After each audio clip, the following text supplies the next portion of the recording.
Hi, I'm Tracy Brown, and I'm here today with my husband Ryan and our son Ian, the handsome little guy in a suit back there squirming around. We really appreciate the opportunity to share our story with you today. And before I get into Ian's story, I just wanted to mention briefly, we heard earlier that 1 in 10 Americans are affected by a rare disease. And in our family, we actually have 2. I'm going to talk about Ian, but my 7-year-old niece also has a rare disease.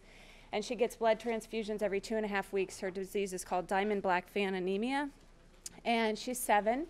And by the time she's aged 50, she will have received about 850 blood transfusions just to keep her alive. So I just wanted to mention Amelia because she's special to me too. So our journey, I call it Rare Disease Land. Our journey into Rare Disease Land began when Ian was 10 months old. And we noticed a swollen lymph node in his groin area, and we called our pediatrician, and she said, well, I think you should go to the ER. It kind of sounds like it might be a hernia. So 9 hours later, and lots of different tests, we were sent on our way with a prescription for an antibiotic and told very nonchalantly that it could be an infection or it might be lymphoma, so follow up with your pediatrician in 10 days. Not really what you're looking for after a day like that.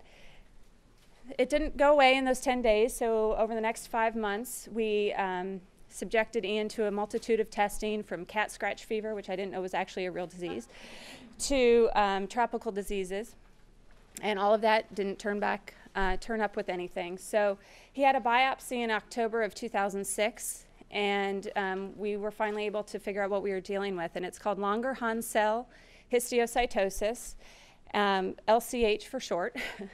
And it affects about 5 per million, and it's primarily children under the age of 10.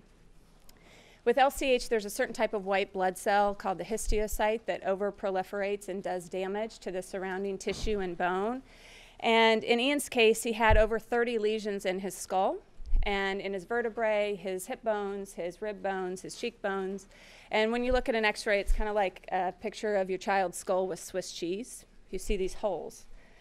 And it can also affect the internal organs, and often is fatal when it does go to the internal organs. And then it can also go into the brain and cause irreversible neurocognitive problems. There is no known cause or cure for LCH. We were very fortunate in our disease to have some wonderful doctors that are working very hard. Fortunately, they don't get enough money to do that, but they're working very hard. And so we have learned that right now the best way to treat it is with chemotherapy, because it suppresses the immune system, and these are white blood cells, and so it also suppresses those overactive histiocytes.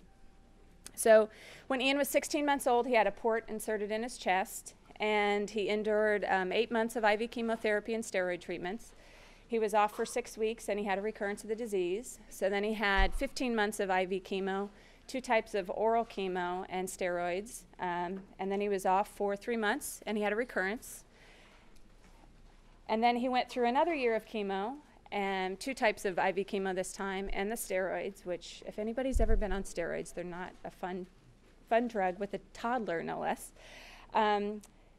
After he finished that year, he had another relapse 7 weeks later, and he then underwent 6 months of chemotherapy.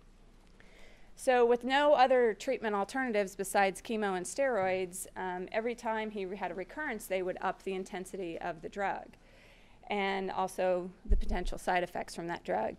And each time he relapsed, he would have additional scans, so he had additional radiation, all of the things that you get when they're trying to determine if the disease has gone to his bone marrow, if it's gone into his brain, if it's gone into his soft tissue.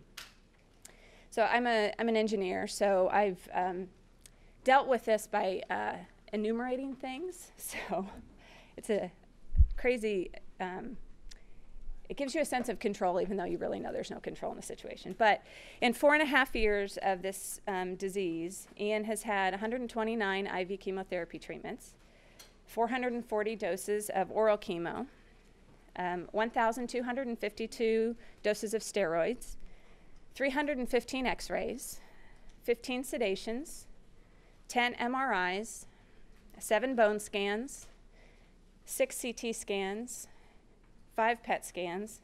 I bet you didn't know there were so many different types of scans. 3 surgeries, 2 bone marrow biopsies, 2 fluoroscopies, 1 just awful spinal tap, 22 ER visits, because anytime he would get a fever with a port, we'd have to go to the ER. 3 hospital stays, and literally thousands of doses of supporting drugs like antibiotics, anti-nausea medication, needle pokes, finger pokes, IV bags, urine tests, all that good stuff that comes along with being an oncology patient. And after all that, he still developed 3 new lesions after he finished his last chemo. And so 4.5 years into this, we really had no way of knowing how to stop this disease. And so we changed our mindset to thinking that it was a chronic condition that we would have to manage. And so when we dealt with the experts and we said, what do we do now? They said, let's give him a short break. And so we did that to give his body a break. And at that time, we scanned a couple months later and the lesions started to heal.